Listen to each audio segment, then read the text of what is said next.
Yeah. Hi, everybody. My name is Thummim. I'm here from UC Santa Cruz, and I've been working with Shum and Mike simulating starbursts sort of in the earliest galaxies that we know about.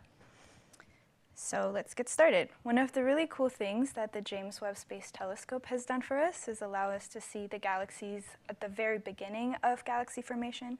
So this is at redshifts 10 to 20. This is around like 1% of the age of the universe. And before James Webb, we could only see galaxies that were around 10% of the age of the universe or closer to us. But now we can look into the past and kind of see what they're doing, what was going on. And the way we characterize these galaxies is by looking at their UV magnitudes, so how bright they are in UV photons. And one of the things that we find is that these are really bright and also really compact objects. So this plot shows the surface density, or like how bright something is and how many stars it has, and then the radius, or how large it is. And all of the circles are things like elliptical galaxies in the present universe. The purple ones are ultra-compact dwarfs and star clusters. And then the red dots are little red dots, which you may have heard whispers about.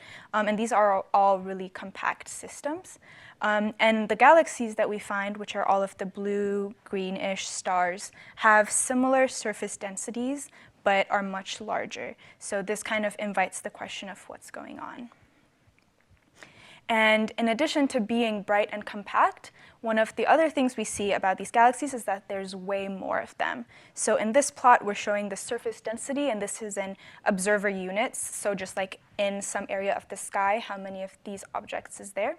And then on the x-axis, we have the redshift. So we're looking back in time. And what I want you to compare is sort of where that yellow outline is, which shows where all of the observations are. So how many of a certain brightness, or how many galaxies above a certain brightness do we see as a function of redshift? And then the pink, which is highlighting the different colored lines, those are all the ones down here. Those are the pre-launch predictions. So before James Webb was launched, it took 30 years, so people had time to really think about what they wanted to get out of it.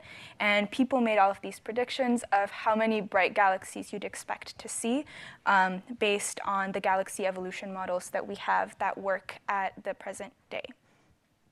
But what we're finding is that there's 10 times, sometimes up to 100 times more of these objects. And so people are wondering why. What happened?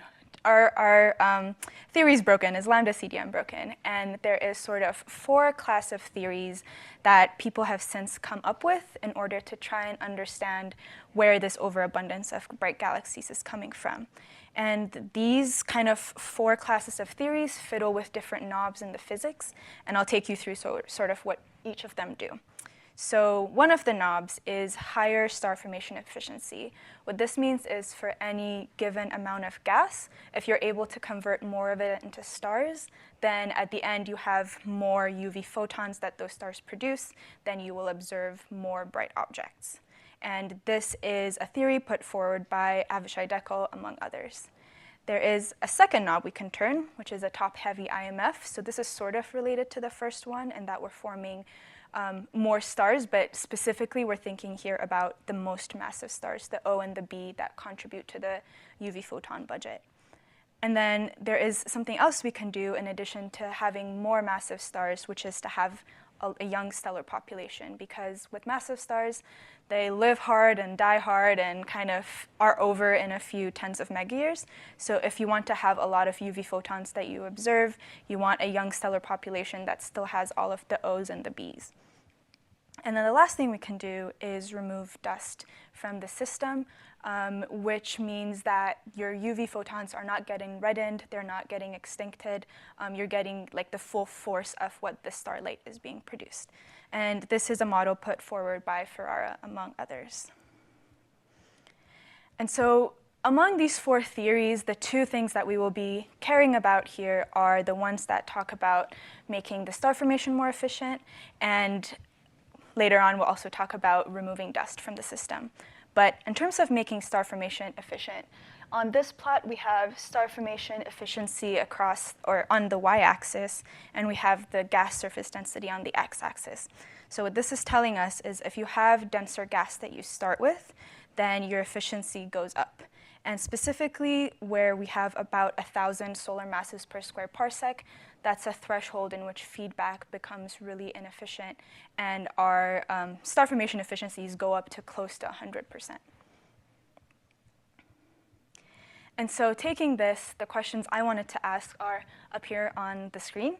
And these are, what are the conditions necessary? So in addition to gas surface density, what else could you do to create a starburst, or a really efficient burst of stars forming, I guess? Starburst says the name. And we also want to know about once the stars have formed, what happens to the gas and dust around them, what are the velocity and mass loss rate and morphology of the outflows that result after the starburst. And in considering the outflows, we also want to really nail down which are the different feedback mechanisms that are causing these outflows to be launched. And lastly, we also want to think about the dust content of the galaxy and how that evolves. Okay, so then this brings me to the initial conditions and the numerical setup of the simulation suite we ran. So highlighted in the yellow, or the box that has like the little yellow thing on it, is the initial conditions. So these are the things that are the same across all of our simulation suite. We picked a 10 to the 11 solar mass halo at a redshift of 10 because we're wanting to experiment with a setup that's as close as possible to the James Webb observations. And because of our halo and the redshift, that gives us a baryon fraction. So we have a 1.5 times 10 to the 10 solar masses of gas at the beginning. And this gas is going to be enclosed in a spherical geometry with a radius of 700 parsecs. And so we put our initial conditions, and then we have knobs that we turn where we add in radiation feedback or turn it off. We add in supernovae as a feedback mechanism or turn them off. And then we also play with metallicity and resolution. And we use the flash code to do this, which involves the hydrodynamics. And then we do the on-the-fly radiative transfer using VETM, which is a code that Sham developed. And we also have non-equilibrium chemistry. Okay, so this is a movie that's just, I wanted to give everybody just a moment to look at this. I've been staring at them for a while, and I really like just whenever things go pop, pop, pop, pop, pop, pop. But yeah, this is our fiducial simulation. I'll let it play a couple of times and then take you through sort of the different evolutionary stages.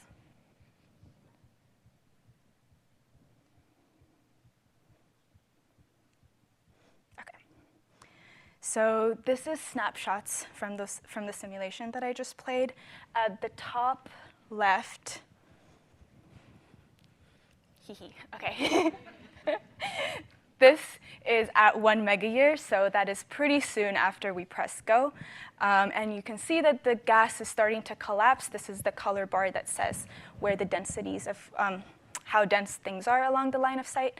So the number I mentioned of 1,000 solar masses per square parsec, that's sort of this orangey border. And the gas pretty quickly becomes that dense and denser and starts to form stars. This snapshot is at 5 megayears, so that's about after 2-ish freefall times. And we've formed most of the stars that will form by that time. And then at around 7 megayears, the supernovae start going off, so the massive stars that formed have had enough time to evolve and live their exciting lives and die and impart momentum into the ISM. So that's what this frame is showing. This is when the gas is starting to be blown away. And the last frame is at 20 megayears, and we can see that most of the gas has been tossed out by that point in time, and our simulations run for 20 megayears. And so that's sort of the general picture of what happens in all of our simulations. And this plot is showing that we are indeed able to reach high star formation efficiencies. So all of these lines correspond to all of the different physics cases based on the knobs that I showed that we turned. And the part I want you to look at is how all of them kind of follow the same trajectory up to the 5 megayear point. and we saturate at about 70% efficiency. And then after that, this is when supernovae start going off. So these two lines are the simulations in which we don't have supernovae, so it sort of keeps forming more and more stars, but the ones where supernovae are allowed to go off kind of taper off, and the feedback at that point is able to stop the star formation and kick out all the gas. Okay. And then this is snapshots now across the 4 different physics cases. We played around with what happens when you don't have any feedback at all, what happens when you only have radiation feedback, what happens when you only have supernovae, and then both. And the top row is at 10 megayears, and the bottom row is at 20 megayears. And you can really tell the difference between the first 2 and the last 2.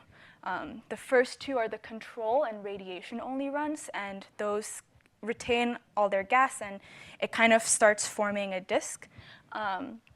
But once, for the cases in which we have supernovae and they're allowed to go off, they kick out all the gas. And this also shows up when we look at the temperature. Again, on the left-hand side, we have control and radiation, which the gas sticks around, is pretty cool. I realize there's no color bar on this, but the darker bluer colors are for the cool gas, and the pink and white colors are for the hot gas. And so once the supernovae go off, we see that they really heat up the gas around them and are like causing a big commotion. So in order to understand what the supernovae are actually doing to the gas, we look at the phase structure of the outflows. So here again, this is the color. Now I have just the outline to show what all of the gas averaged together is doing, but then broke it down into the hot, warm, and cold phases. And here we're looking at the temperature, or the velocity of the gas. And along the x-axis is just the different physics cases.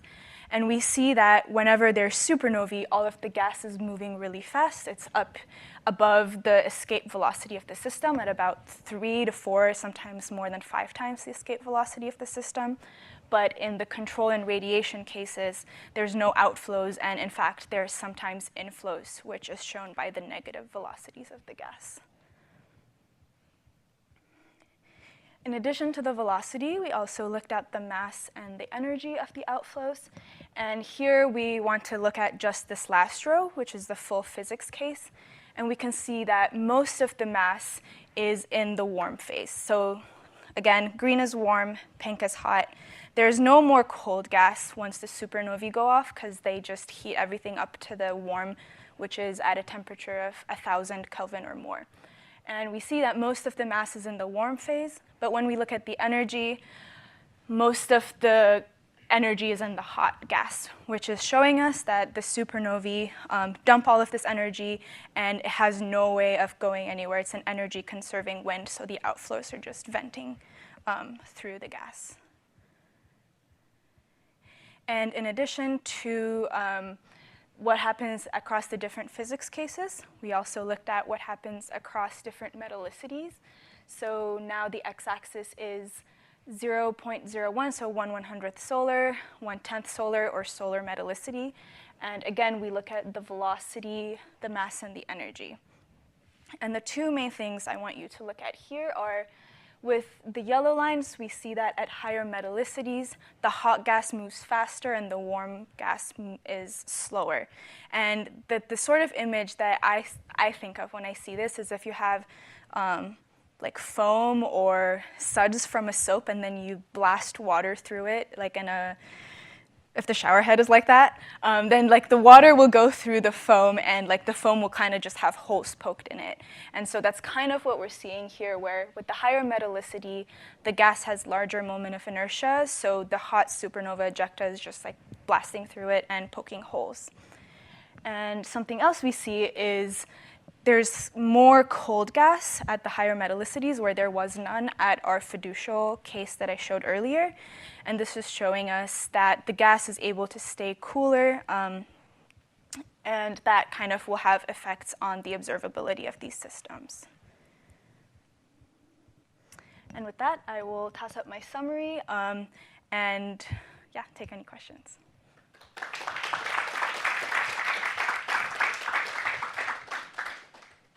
Questions? Shai?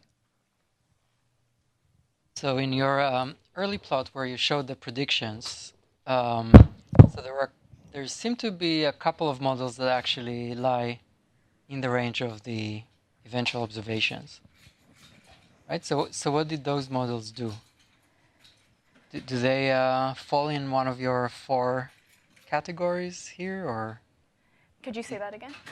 do those? Can you go back to the luminosity functions that were predicted? Oh. Yeah. So exactly. So I see there are 2 models that seem to lie within your highlighted yellow area, right? Yeah. So do those models fall into one of the 4 kind of explanations, or Not well, that I can recognize from the mhm. last names off the top of my head. Right, because they predate the observations actually, right? Yes. So I mean yeah. the other, like the knobs, your knob slide come from after the observations, right? Yes, these are. So I'm curious about the models that came before the observations. Did they, if you like, look back at them, do they fall under one of those categories, or did they do something else to be, so different from the rest of them? I see. So some of these are numerical simulations versus the knobs I talked about are analytical. Oh, if this happened and then this happened, then we would match the observations. Versus from what I can see here, there's like Simba and Millennium TNG. I think those are, correct me if I'm wrong, but run with the galaxy evolution we already know.